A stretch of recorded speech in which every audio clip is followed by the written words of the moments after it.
नमस्कार मित्रों, पीसीए हिंदी ज्ञान में आपका हार्दिक अभिनंदन व स्वागत है। मित्रों, आप लोगों के लिए बहुत ही बेहतरीन वीडियो रहने वाला है आज। मूल कर्तव्य अपने संविधान में 11 मौलिक कर्तव्य हैं वर्तमान में।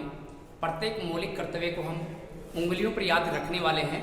मित्रों, आपको अगर मान लो लगे कि वास्तव में हमें मौलिक कर्तव्य याद हुए हैं तो चैनल को सब्सक्राइब कीजिए, बेल आइकन को दबाइए और ज़्यादा से ज़्यादा शेयर कीजिए। अगर आपको लगे कि याद नहीं हुआ तो कोई बात नहीं, डिसलाइक कर देना, चैनल को सब्सक्राइब मत करना और कमेंट भी करना कि हमने इसलिए नहीं किया है। मित्रों, आपके सामने हम लेकर आए हैं मूल अधिकारों का शानदार बेहतरीन वीडियो। ये आपके सामने लिखा हुआ है मूल कर्तव्य। अब मूल कर्तव्य में हम चलते हैं। यहाँ पर लिखा हुआ है, देखो, मूल कर्तव्य और मूल कर्तव्यों का वर्णन संविधान के भाग 4 क में मिलता है। मित्रों, कौन से में मिलता है? 4 क में मिलता है। यहाँ पर लिखा हुआ है 4 क, भाग हो गया 4 क और अनुच्छेद हो गया 51 क। ये दोनों के दोनों वर्णन क में मिलते हैं, भाग 4 क और यहाँ पर अनुच्छेद 51 क हो गया। मूल जो कर्तव्य हैं इनका मूलतः स्रोत क्या माना जाता है, हमने ये कहाँ से ग्रहण किए हैं? तो ये हमने रूस के संविधान से ग्रहण किए हैं। किस समिति की सिफारिश पर हमने इनको ग्रहण किया है? तो यहाँ पर मित्रों समिति लिखी हुई है सरदार सवर्ण सिंह समिति, और सरदार सवर्ण सिंह समिति के अंतर्गत ये 11 सदस्य थे और इन 11 सदस्यों ने 1976 में ये निर्णय लिया कि हमें मूल कर्तव्य की आवश्यकता है। अतः इनकी आवश्यकताओं को देखते हुए यहाँ पर 42वां संशोधन हुआ 1976 में, और इसके तहत अपने संविधान में 10 मूल कर्तव्य जोड़े गए। कितने मूल कर्तव्य जोड़े गए? तो यहाँ पर इसका सही उत्तर होगा 10 मौलिक कर्तव्य जोड़े गए और 11वां मौलिक कर्तव्य ये 86वां संशोधन 2002 में जोड़ा गया। अतः 2002 के बाद में अपने संविधान में कितने मौलिक कर्तव्यों का वर्णन मिलता है? मित्रों, 11 मौलिक कर्तव्यों का उल्लेख मिलता है। यहाँ प्रश्न बन सकता है कि मूलतः संविधान जब लागू हुआ उस समय अपने मौलिक कर्तव्यों की संख्या कितनी थी? तो मित्रों 0 थी, एक भी मौलिक कर्तव्य नहीं था। और मौलिक कर्तव्य नीति निर्देशित तत्वों की भांति ये भी वाद योग्य नहीं हैं, जबकि मूल अधिकार वाद योग्य माने जाते हैं। इसी कड़ी में हम आगे चलें तो बहुत ही शानदार लॉजिक के साथ में हम याद रखने वाले हैं मौलिक कर्तव्य नंबर 1 को याद रखें तो आप मित्रों इसको ध्यान रख सकते हैं कि 1 नंबर, कितना नंबर? 1 नंबर। भारत का जो राष्ट्रगान और राष्ट्रध्वज, भारत का झंडा और भारत का राष्ट्रगान ये विश्व में कितने नंबर पर है मित्रों? तो 1 नंबर पर है। ऐसे हम इसको ध्यान रख सकते हैं। अर्थात अपने आदर्शों को हम बनाए रखेंगे जिसके अंतर्गत राष्ट्रीय ध्वज, राष्ट्रगान और इनके अलावा भी जो तथ्य आते हैं आदर्शों के अंतर्गत उनको हम बनाए रखेंगे। ये मौलिक कर्तव्य नंबर 1 है। इसके बाद में हम आगे चले मित्रों तो मौलिक कर्तव्य नंबर 2, तो यहाँ आपके सामने लिखा हुआ है, देखिए 2 का मतलब यहाँ पर देखो हम ग्रहण करेंगे मौलिक कर्तव्य नंबर 2 हो गया, और इसको हम ऐसे याद रख सकते हैं आन 2। तो यहाँ पर 2 पर हम ध्यान रखेंगे। आन 2 का मतलब ये हो गया कि राष्ट्र हित के लिए हम जो भी आंदोलन होगा उसमें क्या लेंगे मित्रों? भाग लेंगे। तो आन 2 मौलिक कर्तव्य नंबर 2 में आंदोलन में भाग लेने का वर्णन कर रखा है, ये अपना मौलिक कर्तव्य बनता है। मित्रों, मौलिक कर्तव्य नंबर 3 ऐसे लिखा जाता है 3, तो 3 में आता है तय, और इसके अंतर्गत 3 शब्द ही हैं। कितने शब्द हैं? 3 शब्द। इसके अलावा इसको ऐसे भी याद रख सकते हैं कि यहाँ पर 3 में तय है, तो यहाँ पर मित्रों 3 तय आते हैं। कितने तय आते हैं? 3 तय। जहाँ 3 तय आए तो मौलिक कर्तव्य नंबर 3 है। जैसे एकता, अखंडता, संप्रभुता, ऐसे 3 तय आ गए तो ये मौलिक कर्तव्य नंबर कौन सा हो गया? 3 हो गया है। इसी कड़ी में हम आगे चले मित्रों तो यहाँ पर मौलिक कर्तव्य नंबर 4 आता है। 4, और 4 को आप ऐसे याद रख सकते हैं चौका। 4 का मतलब क्या हुआ मित्रों?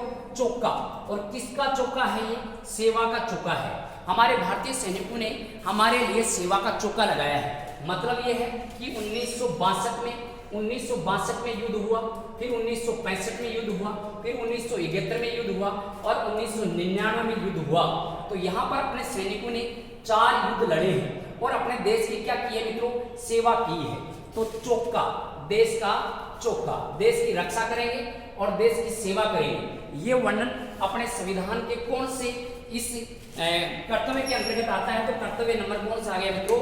4 आ चुका है। इसके बाद में इसी कड़ी में हम आगे बढ़े तो मौलिक कर्तव्य नंबर 5 को हम ध्यान रखेंगे पांडव, और पांडव ने किसका सम्मान किया? नारी का सम्मान किया। तो यहाँ पर उनके अंतर भ्रातृत्व का भाव था, इसीलिए तो 5 एक थे। तो यहाँ पर हम ध्यान रख सकते हैं नारी का सम्मान करेंगे और भ्रातृत्व का भाव रखेंगे, भ्रातृत्व की भावना रखेंगे। ये मौलिक कर्तव्य नंबर मित्रों कौन सा हो गया? 5 हो गया है। इसी कड़ी में हम आगे चले 6 का मतलब हो जाएगा छक्का। अब देखो छक्का कौन लगा रही है? तो संस्कृति नाम की एक लड़की जो छक्का लगा रही है। तो ऐसे हम ध्यान रखेंगे, संस्कृति नाम जुड़ते ही यहाँ पर आता है भारतीय संस्कृति को हम बनाए रखेंगे। तो मूल शब्द आ गया संस्कृति और ये छक्के के अंतर्गत आएगी। मतलब सीधी सी बात ये है कि गौरवशाली परंपरा को हम संरक्षण देंगे, बनाए रखेंगे। ये मौलिक कर्तव्य नंबर कौन सा हो गया? 6 हो गया है। इसी कड़ी में हम चलें तो 7 लिखा हुआ ये है, और किसके साथ रहेंगे? पर्यावरण के साथ रहेंगे। मित्रों सीधी सी बात है कि हम भारतीय पर्यावरण को बनाए रखेंगे, पर्यावरण को किसी प्रकार का नुकसान नहीं पहुंचाएंगे, उसको बनाए रखने का अपना दायित्व बनता है, अपना कर्तव्य बनता है। तो ये मौलिक कर्तव्य नंबर 7 मतलब ये है कि वन, जीव, नदी, वन्य जीव आदि का संरक्षण रखेंगे जो पर्यावरण के अंतर्गत रखा जाता है। इसी कड़ी में हम आगे चलें तो मित्रों अपना मौलिक कर्तव्य नंबर 8, और 8 भी बहुत ही शानदार तरीके से याद होने वाला है। इस दुनिया में अब तक 7 अजूबे थे, लेकिन आज से हम 8वां अजूबा किसको मानेंगे? विज्ञान को मानेंगे। 8वां अजूबा क्या है मित्रों? विज्ञान। बिल्कुल विज्ञान है, क्योंकि विज्ञान ने मानव को कहां से कहां पहुंचा दिया है। तो ये एक तरह से अपना देखा जाए तो विज्ञान एक 8वां अजूबा है। वैज्ञानिक दृष्टिकोण को हम बनाए रखेंगे। ये वर्णन मौलिक कर्तव्य नंबर किसमें है? 8 में है। मतलब विज्ञान से जुड़ेंगे तो अंधविश्वास दूर होगा। सीधी सी बात है, अंधविश्वास कुरीतियों से हम क्या रहेंगे मित्रों? दूर रहेंगे। तो अंधविश्वास से दूर रहेंगे और विज्ञान को महत्व देंगे, वैज्ञानिक दृष्टिकोण को बनाए रखेंगे। मौलिक कर्तव्य नंबर कौन सा हो गया? 8। तो ये ध्यान रखना 8वां अजूबा विज्ञान है।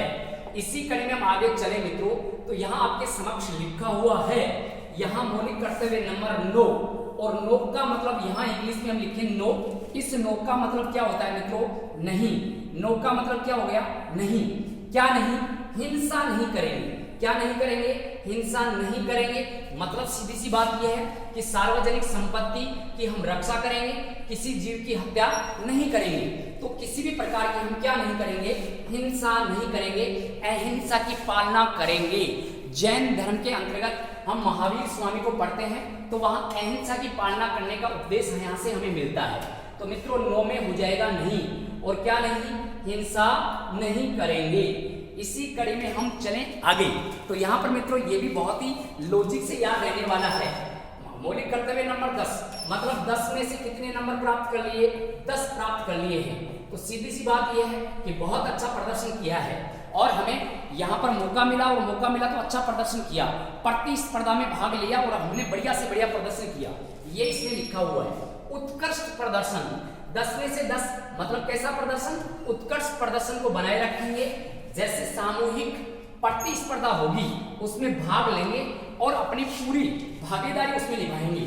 मौलिक कर्तव्य नंबर 10 मतलब 10 में से 10 नंबर लाने की पूरी कोशिश करेंगे।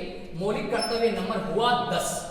इसी कड़ी के अंतर्गत चले आगे तो यहाँ पर मित्रों आपके सामने लिखा हुआ है मौलिक कर्तव्य नंबर 11, और 11 भी बहुत ही शानदार अपने याद रहने वाला है। मतलब मूल संविधान में एक भी मौलिक कर्तव्य नहीं, 42वें संवैधानिक संशोधन के तहत 10 मौलिक कर्तव्य जोड़े गए, और 86वें संवैधानिक संशोधन के तहत हमने 2002 में एक कर्तव्य और जोड़ दिया, और वो कर्तव्य है 6 से 14 वर्ष के बालकों को हम शिक्षा से वंचित नहीं रख सकते।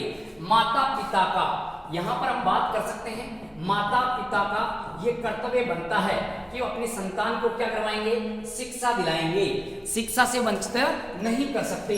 मौलिक कर्तव्य नंबर कौन सा हो गया मित्रों? 11। अब शिक्षा की बात कर लेते हैं मित्रों। शिक्षा का वर्णन, बालकों की शिक्षा का वर्णन अपने संविधान में 3 भागों में मिलता है। कितने भागों में मिलता है मित्रों? 3 भागों में मिलता है। और यहाँ पर अनुच्छेद की बात करें तो अनुच्छेद भी कितने हो गए? 3 हो गए। भाग की बात करें तो यहाँ भाग 1 तो आता है मित्रों, 3 आता है, और यहाँ पर अनुच्छेद की बात करें तो 21 के आता है। फिर चलते हैं भाग, इसके अंतर्गत हम चले आगे तो भाग आता है 4, और 4 में यहाँ पर अनुच्छेद की बात करें तो अनुच्छेद आता है यहाँ पर 45, और 45 के अंतर्गत ये 6 से 14 वर्ष के बालकों के अध्ययन के बारे में बताया गया है। यहाँ पर हम चले भाग 4 के, और 4 के अभी अभी हम पढ़ रहे हैं। तो इस प्रकार से भारतीय संविधान में यहाँ शिक्षा के अधिकार का वर्णन 3 जगह मिलता है, और ये इस प्रकार से हम बात करें तो यहाँ पर 11वां मौलिक कर्तव्य कंप्लीट होता है। तो मित्रों, हमने बहुत ही शानदार तरीके से आपको 11 मौलिक कर्तव्य याद करने का पूरा प्रयास किया है। आपको आशा करते हैं कि आपको बिल्कुल यहाँ पर 11 मौलिक कर्तव्य याद हुए होंगे। अगर याद हुए हैं और अच्छा लगे वीडियो तो आप इसको ज़्यादा से ज़्यादा शेयर कीजिए, जिससे और भी लोगों को फायदा मिल सके। जय हिंद, जय भारत, धन्यवाद।